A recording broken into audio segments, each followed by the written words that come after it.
உலக ஜனங்களுக்கு என பணிவான வணக்கம். தமிழக அரசியல்வாதிகள் ஆரம்பத்தில் சுதந்திரானந்த போஸ் இருந்து அதுக்கு முன்னாடி இருந்து தமிழ்நாடு முதலமைச்சர் இருந்தாங்க. எனக்கு தெரிஞ்ச ஒரு சொல்கிறேன். நான் ஓமந்தர ராமசாமி ரெட்டியார் நினைக்கிறேன். குமாரசாமி ராஜா இருந்தாங்க, அப்புறம் ராஜாஜி வந்தாங்க, அப்புறம் காமராஜ் முதலமைச்சராக இருந்தாங்க. அரசியல் கட்சியில் காங்கிரஸ் தலைவராக சத்தியமூர்த்தியாக இருந்தாங்க. நம்ம போயிட்டு நான் வந்து இப்போ சோசியல் மீடியாவில் கேள்விப்படுறதுன்னு சொல்கிறேன். நான் நேராக பார்க்குறேன். நான் அப்போ சின்ன பையனை சின்ன பையன் இருப்பேன் நான். அப்புறம் முதலமைச்சர் பக்தர் இருந்தாங்க. அப்புறம் வந்து அறிஞர் அண்ணா வாரிசுக்கு வந்தாங்க. அப்புறம் எம்ஜிஆர் முதலமைச்சராக இருந்தாங்க. அது கலைஞர் எப்படி இருந்தாங்க, யார் யார் எப்படி ஆட்சி செய்தார் என்பது தமிழக மக்களுக்கு தெரியும். ஏன்னா சோசியல் மீடியாவில் பேசுவாங்க. சரிங்களா? அவங்க யாரை பற்றி ஒரு வருஷம் விரும்பலை. இவங்க நல்ல ஆட்சி கொடுத்தாங்க, கெட்ட ஆட்சி கொடுத்தாங்கன்னு தமிழக மக்களுக்கு தெரியும். அதை பேச விரும்பலை நான். அப்போல்லாம் அவங்க நல்லா ஆட்சி கொடுத்து தமிழ் மக்கள் நல்லா இருந்தால் தமிழ்நாட்டில் கடன் இல்லாமல் இருந்தது. தமிழக மக்களுக்கு கடன் இல்லாமல் இருந்தது. இப்போ உள்ள தமிழக அரசியல்வாதிகள் அவர்களுக்கு விரோதமாக கடவுள் காத்து கொண்டிருக்கிறார். தற்போது உள்ள இது முன்னாடி இறந்த ஜெயலலிதா, கலைஞர் கலைஞர் அவர்கள் இருக்கிற கடவுள் அவர்களுக்கு ரொம்ப கருத்தை நீட்டினார். ஏன்னா 2008 முதல் என் தேவநாயக கத்த கடவுள் எங்களோட கூட இருக்கிறார். உங்களோட கடவுள் யார் சொல்லிடுறேன் நான். உலக ஜனங்களுக்கெல்லாம் உள்ள ஒரே கடவுள், எல்லாத்தையும் ஒரே கடவுள் தான். இஸ்லாமிய வணங்குகிற அல்லாஹ் இறைவன், இந்துக்கள் வணங்குகிற தெய்வம் ஆண்டவர், இயேசு கிறிஸ்து மேல்வாத்து கூப்பிடுற பிதாவாகிய தேவனாய கர்த்தரே, கிறிஸ்துவர் கூப்பிடுற பிதாவாகிய யெகோவாவின் நாமம் தேவனாய கர்த்தரே. அவர் தான் கடவுள். உலக ஜனங்களுக்கெல்லாம் ஒரு கடவுள். அவர் எனக்குள்ளாக தன் ஆவியால் அபிஷேகப்படுத்தி எனக்குள்ளாக 2003 கூறி வருகிறார். என் குடும்பத்தை பற்றி மற்றதை பற்றி கூறி வந்தார்.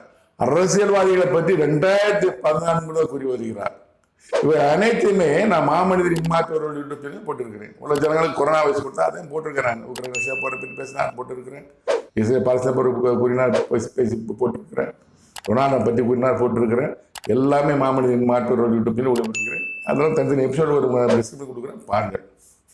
தற்போது உள்ள சரி, நான் இவ்வளவுலாம் நம்ம கடவுள்கிட்ட பேசுறாருன்னா கடவுள் நான் யார் தெரியும்ல, நான் யார் தெரியும்ல. உலக ஜனங்களுக்கெல்லாம் ஒரு கடவுள் இருக்கிறாரு. கடவுள் என்கிட்ட மட்டும் பேசுறாருன்னா யார்கிட்ட பேசுறாங்கன்னு தெரியாது. என்கிட்ட மட்டும் எல்லாம் பேசுறாருன்னா ரொனால்டோ பற்றி பேசுறாரு, ரஷ்ய விளையாட்டு பற்றி பேசுறாரு, இந்த பக்கம் பிரதமர் மோடி பற்றி பேசுறாரு, தமிழ் முதலமைச்சர் ஜெயலலிதா பற்றி பேசுறாரு, மு க ஸ்டாலின் பற்றி பேசுறாரு, கொரோனா வர்றதை பற்றி சொல்றாரு, கொரோனா இந்தியாவிலிருந்து விலகிற பற்றி விலக்குன்னு சொல்லி என்ன சொல்றாரு.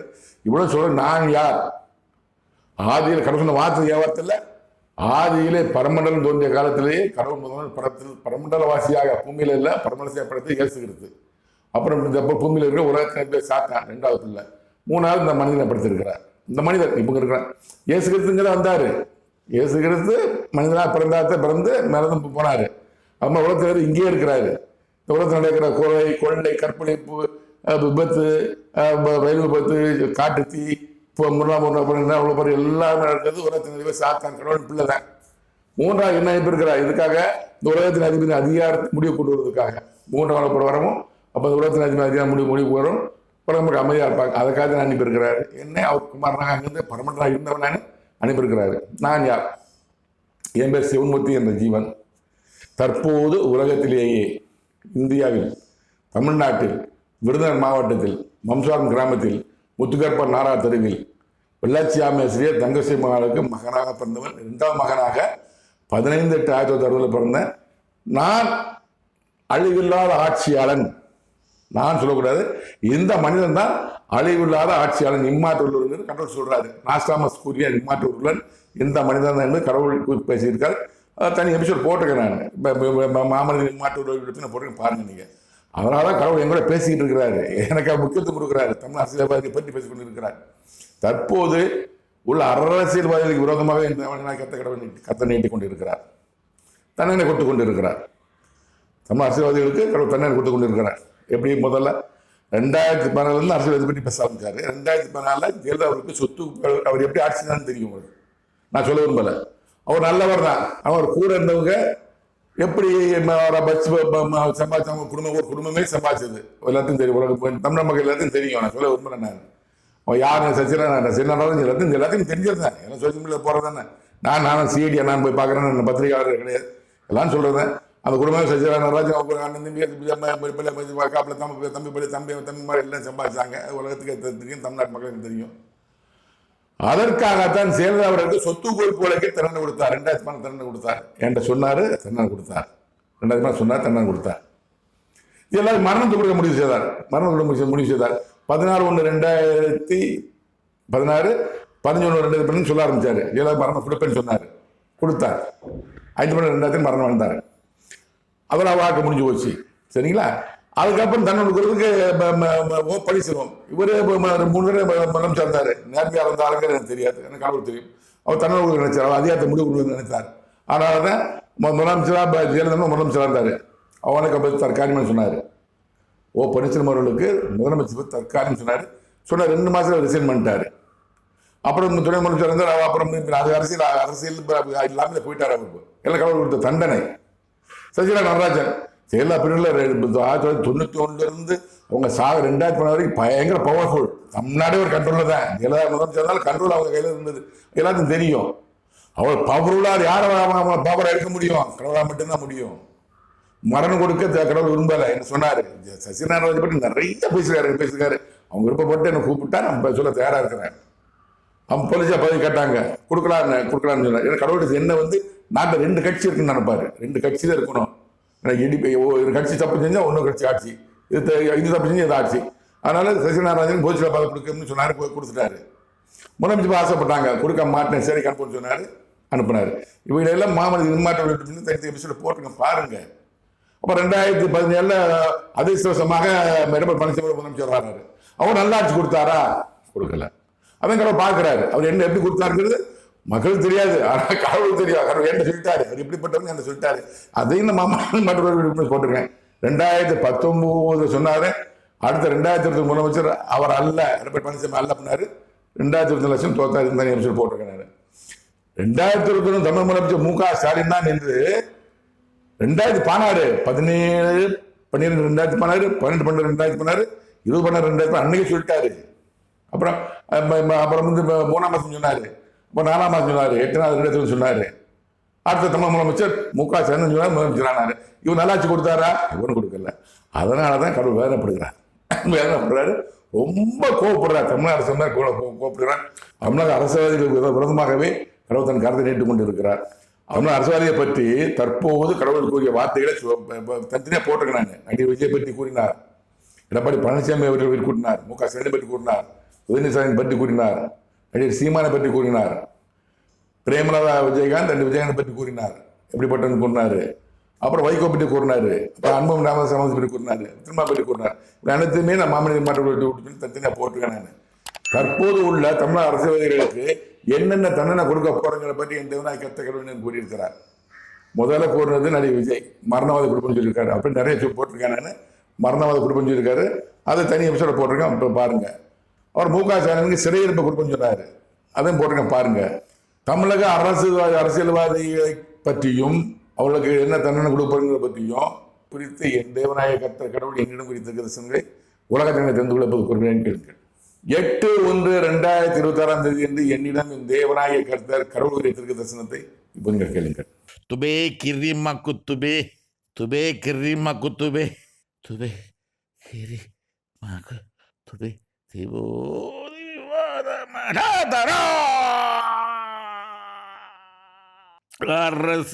அரசியல்வாதிகளுக்கு விரோதமாகவே நான் என் கரத்தை நீட்டிக் கொண்டிருக்கிறேன்.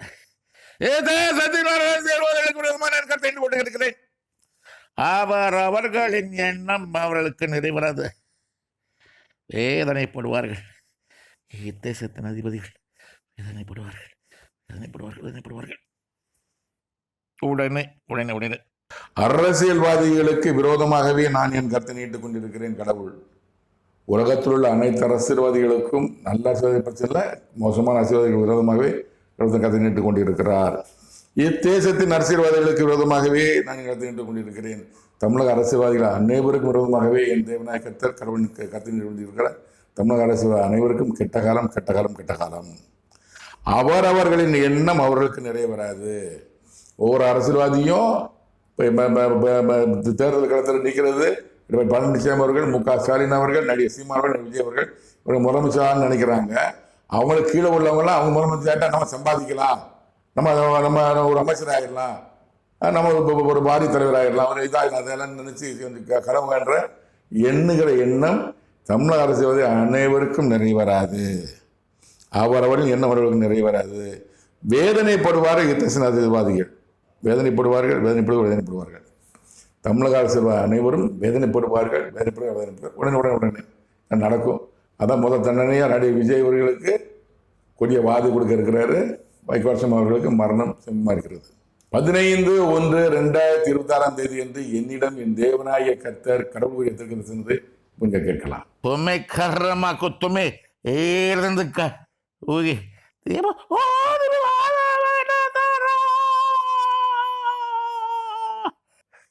அரசியல்வாதிகள் தேசத்தின் அரசியல்வாதிகளுக்கு விரோதமாக நான் கத்து நீட்டிக் கொண்டிருக்கிறேன். வேதனைப்படுவார்கள். தேசத்தின் அரசியல்வாதிகள் அலுவல் வேதனைப்படுவார்கள். அரசியல்வாதிகள் இத்தேசத்தின் அரசியல்வாதிக்கு விரோதமாகவே நான் என் கருத்தை நீட்டிக் கொண்டிருக்கிறேன். கடவுள் தமிழ்நாட்டின் அரசியல்வாதி அனைவருக்கும் விரோதமாக கருத்தை நீட்டிக் கொண்டிருக்கிறார். அனைவருக்கும் கெட்ட காலம். வேதனைப்படுவார்கள். இத்தேசத்தின் அரசியல்வாதிகள் அனைவரும் வேதனைப்படுவார்கள். உறுதியானது. தமிழ்நாட்டின் அரசியல்வாதிகள் அனைவரும் வேதனைப்படுவார்கள். உறுதியானது. எப்படி என்பதை பொறுத்து பார்க்கலாம். 22/1/2026 என்று என்னிடம் இந்த தேவனாய கர்த்தர் கடவுள் எத்திருக்கிற இப்போ நீங்கள் கேளுங்கள். ரெண்டத்தை கடன்கிறதோ தெரிந்து மாதிரிமே சுக்கித்தி மக்கற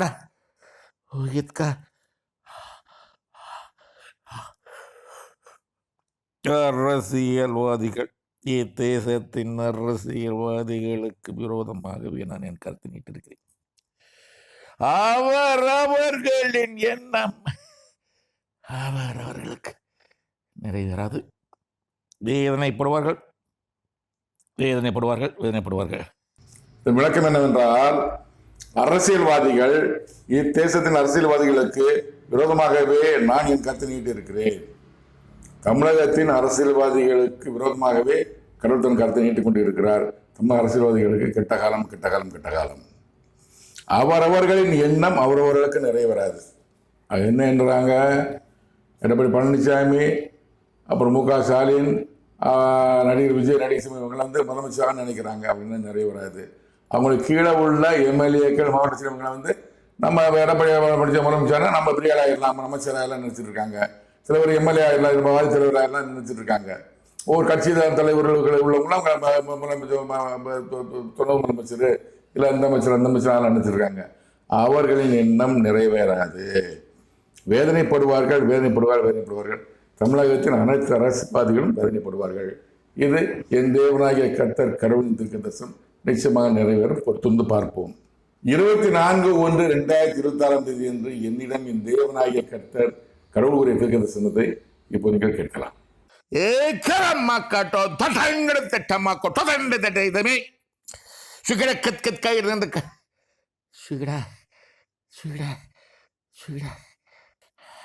அரசியல்வாதிகள் தேசத்தின் அரசியல்வாதிகள் அரசியல் லாபம் அடைய நினைக்கிறவர்கள்,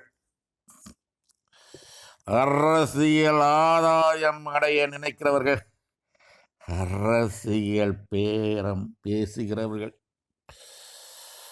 பரிதானமே அவர்களுக்கு பிரதானம். ஊழல் அனைத்திலும் ஊழல் செய்ய நினைக்கிறவர்கள், அனைத்து அரசியல்வாதிகளும், தமிழக அரசியல்வாதிகளும் அனைவரும் வேதனைப்படுவார்கள்.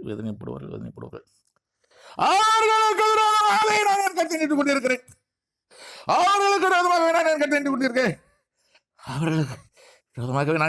கொண்டிருக்கிறேன். இதன் விளக்கம் என்னவென்றால், அரசியல்வாதிகள் இத்தேசத்தின் அரசியல்வாதிகள் எப்படிப்பட்ட தெரிஞ்சுக்கோங்க. தமிழ்நாட்டு அரசியல்வாதிகள் எப்படிப்பட்ட தெரிஞ்சுக்கோங்க. அரசியல் லாபம் அடைய நினைக்கிறவர்கள், அரசியல் வந்தால் எப்படி லாபம் அடையலாம் நினைக்கிறாங்க. எல்லாருமே எல்லா சுயமே லாபம் யாரும் புதுநலம் கிடையாது. எல்லாம் சுயநலம். அரசியல் லாபம் அடைய நினைக்கிறவர்கள், அரசியல் ஆதாயம் அடைய நினைக்கிறவர்கள். இப்போ விஜய் கட்சிக்கு போனால் ஒரு தலை மாவட்டத்தில் போனால் இப்படி சம்பாதிக்கலாம், எலெக்ஷன் எம்எல்ஏனா எப்படி சம்பாதிக்கலாம், காசு செலவழிப்போம், சம்பாதிக்கலாம், அரசு ஆதாயம் தர நினைக்கிறவர்கள், அரசியல் பேரம் பேசுகிறவர்கள், எல்லாமே அரசியல் பேரம் பேசுகிறவங்க தான். உதாரணமா 2011 விஜயகாந்த் அவர்கள் அவரோட கூட்டணி சேர்ந்து 29 எம்எல்ஏ சீட்டில் ஜெயிச்சு எதிர்கட்சி தலைவரானார். அடுத்து 2016 எலெக்ஷன்ல கலைஞர் அவர் கூப்பிட்டாரு. பழம் நழுவி பாலி உள்ள இருக்கிறதுன்னு சொன்னார் கலைஞர். விஜயகாந்த் போகல. சசிகலா நாகராஜ் என்ன பண்ணாங்க, விஜயலா சார்பாக தலைமை வைக்க கூப்பிட்டாங்க, சில கோடிகளை கொடுத்தாங்க. நாங்கள் உங்களுக்கு இவ்வளோ கோடி, உங்கள் கூட வர்ற உங்களுடைய பிசிக்கா அந்த கம்யூனிஸ்ட் எல்லாம் கொடுங்க அப்படின்னு கொடுத்து விஜயகாந்தை நீங்கள் இழுத்துக்கோங்க சொல்லி பேரம் பேசி, அது பிரேமலாதா அவரோட பேரம் பேசி விஜயகாந்த் இழுத்து உடனே மக்கள் கூட்டணி உருவாக்குனாங்க. அது பேரம் பேசி அப்போ கூட ஒரு தொண்டை மேடையில் பைக் பேசும்போது பரவாயில்ல நீங்கள் நான் போய் வாங்கிட்டீங்கன்னு சொன்னாப்புல. அதை போய் டிவியில் பார்த்தேன், நான் சோசியல் மீடியா டிவியில் பார்த்தேன். நான் அப்படி பேரம் பேசி நீங்கள் தோற்றது 2014 ஜெயில ஜெயிச்சாங்க.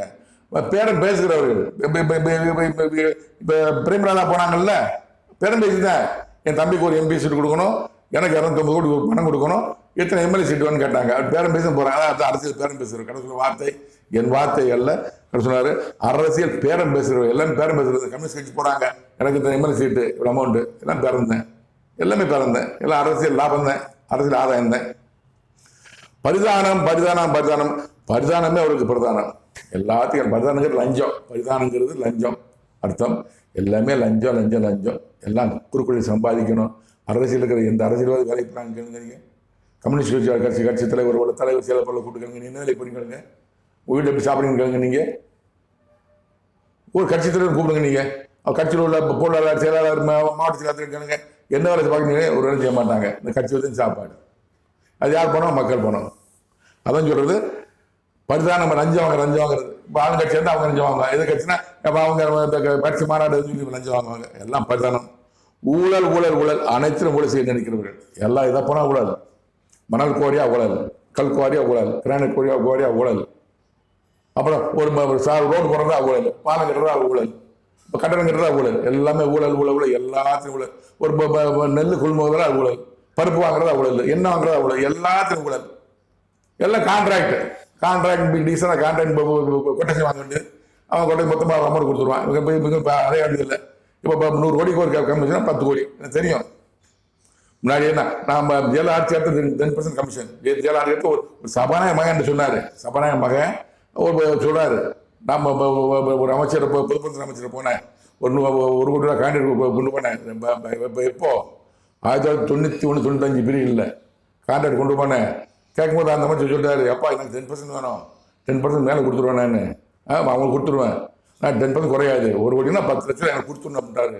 ஆனால் வந்துட்டு அப்படின்னாரு. அது மாதிரி எல்லாம் பேசும் ஊழல், பரிதானம், ஊழல்.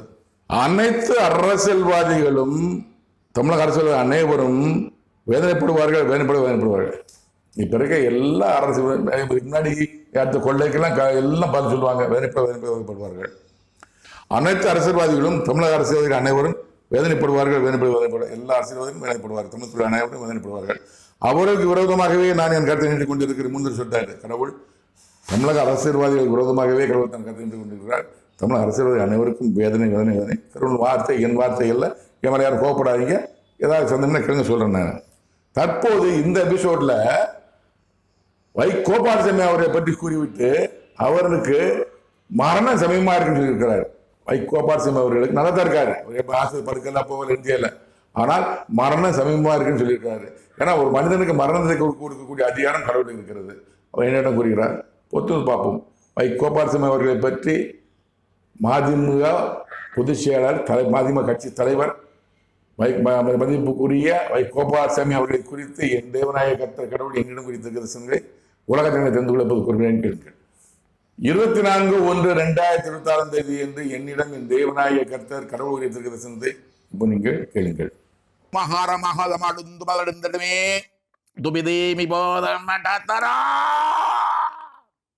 வாரிசு அரசியலுக்கு விரோதமாகவே பேசியவர், ஆதி முதல் அரசியல் நாடகம் போட்டுக் கொண்டிருக்கிறவர், ஆதிர ஆதிர ஆதிர பேசுகிறவன் அவனது சுயநலத்திற்காகவே பேசுகிறவன்.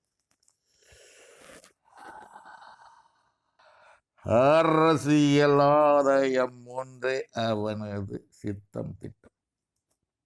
அரசியல் லாபம் ஒன்றே அவனது சித்தம் திட்டம். அவனுக்கு பின் அவனுக்கு குமாரன் வாரிசு அரசியலை எதிர்த்தவன், வாரிசு அரசியல் செய்து கொண்டிருக்கவன். அவனுக்கு விரோதமாக நான் என் கருத்தை நீட்டுக் கொண்டிருக்கிறேன். எதை பண்ணுவான்? அவனது குமாரனோடு அவன் எதை பண்ணுவான்? வைகோ அவர்களுக்கு பற்றி பேசுறாரு கடவுள். வைகோவை பற்றி என்ன சொல்றாரு? 24 2 பேசின அரசியலை பற்றி பேசினாரு. இப்போ வைகோவை பற்றி ஸ்பெஷலாக கடவுள் என்ன சொல்லியிருக்கிறார்? வாரிசு அரசியலுக்கு விரோதமாக பேசியவன் யார்? வைகோ. அரசியல்னா டெல்லியில் இருந்தார், 93 வெளியே வந்தார். எதுக்காக? கலைஞருக்கு பின்னாடி முக ஸ்டாலினா இதெல்லாம் வாரிசு அரசியலா அப்ப பேசி வெளியே வந்தவர். வாரிசு அரசியலுக்கு விரோதமாகவே பேசியவன் வைகோ. கடவுள் சொல்ற வார்த்தை. அவன் பேசுறான், கடவுள் நான் சொல்லல. கடவுள் சொல்ற வாரிசு அரசுக்கு விரோதமாக பேசியவன் ஆதி முதல் அரசியல் நாடகம் போட்டு கொண்டிருப்பார். நடிப்பார் கடையில். நான் போனேன், பார்த்தேன், லட்சதீபர் வந்தா ராஜா அப்படி நடக்கிற மாதிரி பேசுவாரு. ஒரு நாடகத்தை நடிக்கமா பேசுவாரு. சட்டசபையில் பேசிக்கொண்டு இருக்கும்போது எதிரே ஒருவர் வந்தார். நம்ம பேச்சு ஆர்வமா இருக்கும். நான் கேட்டிருக்கேன். நான் அது 30 சினிமா கேட்டிருக்கேன். நான் அப்படியே நம்ம நாடக நடிக்க மாதிரி அப்படி அழகா பேசுவாரு. கடவுள் சொல்றாரு, ஆதி முதல் அரசியல் நாடகம் போட்டுக் கொண்டிருப்பவன் மக்கள் கவர்ந்து இழுப்பாரு. இதை பார்த்து கலைஞர் பொறாமப்பட்டு அவர் கட்சி விட்டு வெளியே அனுப்பினாரு. இந்த நடந்த கதை. அதுல பேசுறவன் கத்தி பேசுவாரு. இப்ப பாரு கத்தி பேசுவாரு. சொன்ன போடுவாரு கத்தி பேசுவாரு. அது நான் சொல்றது கடவுள் சொல்றாரு. நம்ம மேல பாக்குறாருல. அதுல பேசுகிறவன் வைகோ. அவனது சுயநலத்துக்காகவே பேசுகிறவன். பார்லிமெண்ட்டுக்கு போறேன் சுயநலத்துக்கு. அவர் சுயநலம் நமக்கு தெரியாது, கடவுளுக்கும் தெரியும். சுயநலம் எப்படின்னா அவனது சுயநலத்துக்காகவே பேசுகிறவன். அரசியல் ஆதாயம் ஒன்று அவன் சித்தம் திட்டம். அரசியல் ஆதாயம் ஒன்று அவன் சித்தம் திட்டம். அரசியல் லாபம் ஒன்றே அவன் சித்தம் திட்டம். அரசியல் லாபம் கிடைக்கும் பார்ப்பாரு. எதாவது கிடைக்கும், லாபம் கிடைக்கும், அதுதான் சித்தம் திட்டம். எப்படி எடுக்கலாம்னா, நான் 2005 என்னுடைய வழக்கு, என்னுடைய கொலை வழக்கு செய்ய கொலை வழக்கு வக்கீலை பார்த்து பேசிக்கிட்டு இருக்கிறோம் ஸ்ரீவில்லிபுத்தூரில். வக்கீல் சொல்கிற பெரிய வக்கீல் கிரிமினல் லாயர் பேசி இருக்கும்போது ஒரு சீட்டை ஊதினாரு. ஃபுல் கீழே போட்டார். அவர் என்ன தெரியாது. இந்த சீட்டை போட்டு பார்த்தீங்களா, இது நான் கீழே போட்ட சீரட்டு ₹2.50 அவருக்கு வைக்க மகன் போய் சேரமுன்னாரு.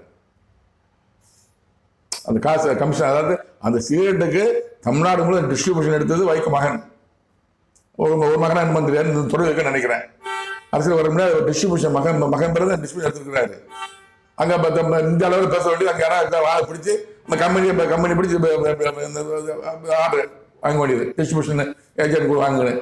எத்தனை தொழில் ஒன்று வேணாம். வைகோ அவர்கள் அவர் இப்போ தேர்தலுக்கு வர்றதுக்கு முன்னாடி எவ்வளோ சொத்து இருந்தது, இப்போ எவ்வளோ சொத்து, எத்தனை ஏக்கர் லேண்ட் இருந்தது, விவசாயத்தில் வருமானம் வந்தது. அவர் இந்த வேலைக்கும் போகல. வைகோ ஒரு வேலைக்கும் போகல. மகன் என்ன வேலை செய்ய, என்ன வேலை, எந்த வேலைக்கு போனான்னு தெரியாது. ஆனால் தொழில் பண்ணுவாங்க. அதை தொழில் பேருக்கு அது இருக்காங்க. ஒரு 150 கம்பெனி வச்சிருப்பாங்க. செல் கம்பெனி சொல்லுவாங்க. 150 கம்பெனி செல் கம்பெனி வச்சிருப்பாங்க. அந்த கம்பெனி பேரில் கொலையடிச்சு பண்ணப்பறம் அதை போட்டு ஏதோ ஒரு லாபம் வந்து பண்ணுவாங்க. என்னமோ பண்ணுவாங்க. இன்கம் டாக்ஸ் ஏமாத்துறதுக்கு, கடுப்பணத்தை வெள்ளப்பணம் ஆகிறதுக்கு தொழில் பண்ண கணக்கு பார்த்துவாங்க. ஆனால் இப்போ அரசியல் வைக்கோடைய சொத்து எவ்வளோ பாருங்க. தொழில் பார்த்து இந்த மகனை கொண்டு அரசியல் வாரிசு கொடுத்துட்டாரு. அரசியல் லாபமும் வந்து அவர் சித்தம் திட்டம். அவர் என்ன பூரா திட்டம் பூரா அரசியல் லாபம். இங்கே போனால் கிடைக்குமா, இதுக்கு மாதிரி கிடைக்குமா, அது என்ன அதே எண்ணத்தில் இருப்பாரு.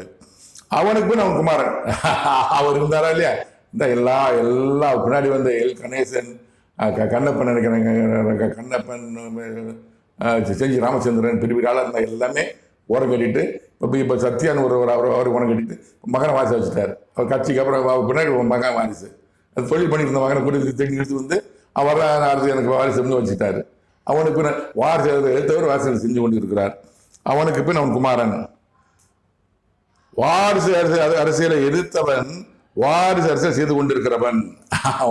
அங்க கலைஞர் முகாசன் எதிர்த்து வந்து இப்ப இவர் மகன் வாரிசு அரசியல் ஆரம்பிச்சார். நியாயம். மக்களை ஏமாத்துறாங்க, அவ்வளவுதான், வேற இல்லை. அவனுக்கு விரோதமாகவே நான் என் கருத்தை நீட்டுக் கொண்டிருக்கிறேன். வேதனைப்படுவான், அவன் குமாரனோடு அவன் வேதனைப்படுவான். வைகோ அவர்களே, உங்களுக்கு விரோதமாகவே கடவுள் கருத்தை நீட்டுக் கொண்டிருக்கார். நீங்கள் வேதனைப்படுவீங்க, உங்க மகனோடு வேதனைப்படுவீங்க. எப்படி என்பது கடவுளுக்கு தெரியும், உங்களுக்கு தெரியும். பேப்பர்ல தான் நாங்கள் பார்த்து தெரிந்து கொள்வோம். 3/2/2024 என்னிடம் என் தேவனாகிய கர்த்தர் கடவுளுடைய தீர்க்கதரிசனத்தை நீங்க கேட்கலாம். சுகிடா இருந்துக்க ஓகே டப்பப்பரண்டத்துக்கு இருந்துக்க ஓகே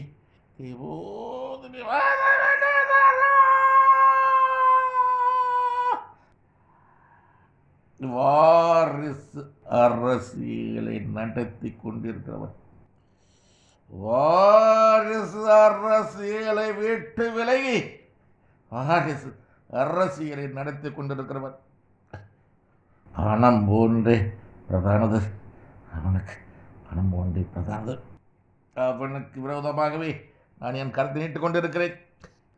மரணம் அவனுக்கு சமயமாக இருக்கிறது, மரணம் அவன் சமயமாக இருக்கிறது, மரணம் அவனுக்கு சமயமாக இருக்கிறது. ஆசீர்வாதம் அவனுக்கு இல்லை, ஆசீர்வாதம் அவனுக்கு இல்லை, ஆசீர்வாதம் அவனுக்கு இல்லை. வாரிசு அரசியலை நடத்தி கொண்டிருக்கிறவன் இப்போ நடத்திட்டு இருக்காரு. அவர் பின்னாடி மகன் தான் மல்லை சத்தியா, ஒரு முஸ்லீம் ஒரு பேட்டி கொடுத்தார், எல்லாத்தையும் வெளியேற்றிட்டு மகன் மட்டும் வச்சுக்கிட்டார். இவர் பின்னாடி மகன் தான். வாரிசு அரசியல் நடத்தி கொண்டு இருக்கவன் யாரு? வைகோ. வாரிசு அரசியலை விட்டு விலகி வாரிசு அரசியல் நடத்தி கொண்டு இருக்கிறவன். இது கலைஞர் வசன மாதிரி, பாக்கிற வசன மாதிரி கடவுள் வார்த்தை. டிஎம்கே அங்கே வாரிசு அரசியல் அந்த அரசியலை விட்டு விலகி இப்போ வாரிசு அரசியல் நடத்தி கொண்டு இருக்கிறவன். பணம் ஒன்றே பிரதானது. வைகோவுக்கு பணம் மட்டும்தான் பிரதானம். எங்கால பணம் கொடுத்தா சரி என்ன செய்வேன், பேச்சு மட்டும் யோகமாக பேசிக்குவார். அவனுக்கு விரோதமாகவே நான் கருத்தை நீட்டுக் கொண்டிருக்கிறேன். கடவுள் கோபால்சாமி அவருக்கு விரோதமாகவே கடவுள் கருத்தை நீட்டுக் கொண்டிருக்கிறார். ஒரு கெட்ட காலம் முக்கியமானது. மரணம் அவனுக்கு சமீபமாக இருக்கிறது, மரணம் அவனுக்கு சமீபமாக இருக்கிறது, மரணம் சமீபமாக இருக்கிறது. கோபால்சாமி அவர்களுக்கு மரணம் சமீபமாக இருக்கிறது. கடவுள் வார்த்தை. ஜெயலலிதா மரணத்தை பற்றி கூறினார். 10 மாதம் முன்னாடி கூட 10 மாதம் கழித்து ஜெயலலிதா இறந்தார். எனது மனைவி மரணத்தை குறித்து 10 மாதம் முன்னாடி கூறினா மனைவி மரணம் அடைந்தார். மரணத்தை குறித்து பேசினார். அது தனி எபிசோடு கொடுக்குறேன் பாருங்க. அவர் பாலசுப்ரமணியம் ஆஸ்பத்திரி இருந்தார், கொரோனா பாதிக்கப்பட்டு இருந்தார், ஆஸ்பத்திரி இருந்தார். அப்போ அவரை கொஞ்சம் தெளிச்சியாகி நல்லா இட்லி சாப்பிட்டாரு, இந்த நிமிஷம் காட்டினாரு, பிழைச்சிக்குவாருன்னு சொன்னாங்க. இப்போ நான் கடவுளை வேணும் என்னன்னு கேட்டேன். இல்லை மரணம் கொடுக்கப்பட்டது, இறந்து விடான்னு சொன்னார். கடவுள் சொன்ன வாட்சிருந்து 34 பாலசுப்ரமணியம் மரணம் அடைந்தார். தனி எபிசோடு போட்டிருக்கேன் நான். அதே மாதிரி இப்போ கோபால்சாமி அவர்கள் மரணம் சமீபமாக இருக்குன்னு சொல்லியிருக்கிறார். எப்போது கோபால்சாமிக்கு மரணம் கொடுக்கப்படும் என்பது கடவுளுக்கு தெரியும், எனக்கு தெரியாது. பொறுத்து பார்க்கும். ஆனால் கோபால்சாமி அவர்களுக்கு தற்போது அரசியல்வாதிகளில் கோபால்சாமி அவர்களுக்கு மரணம் வர இருக்கிறது. கடவுள் வார்த்தை பொறுத்து பார்க்கலாம். ஆசீர்வாதம் அவனுக்கு இல்லை, ஆசீர்வாதம் அவனுக்கு இல்லை, ஆசீர்வாதம் இல்லை. கோபால்சாமி அவர்களுக்கு கடவுளின் ஆசீர்வாதம் இல்லை. அவர் நல்லவர் அல்ல, கடவுள் தெரியும். ஆசீர்வாதம் கடவுள் ஆசீர்வாதம் கோபால்சாமி கிடையாது, கிடையாது. மகனுக்கும் கிடையாது, கிடையாது. கடவுள் வார்த்தை. என் வார்த்தைகளில் திரு கோபால்சாமி அவர்களே என்ன கோபம் கொள்ளாதீர்கள். கடவுள் வார்த்தை நான் சொல்லுகிறேன், தெரிந்து கொள்ளுங்கள். 8/2/2024 என்று என்னிடம் என் தேவனாய கர்த்தர் கடவுள் தரிசனத்தை இப்போ நீங்க கேளுங்கள்.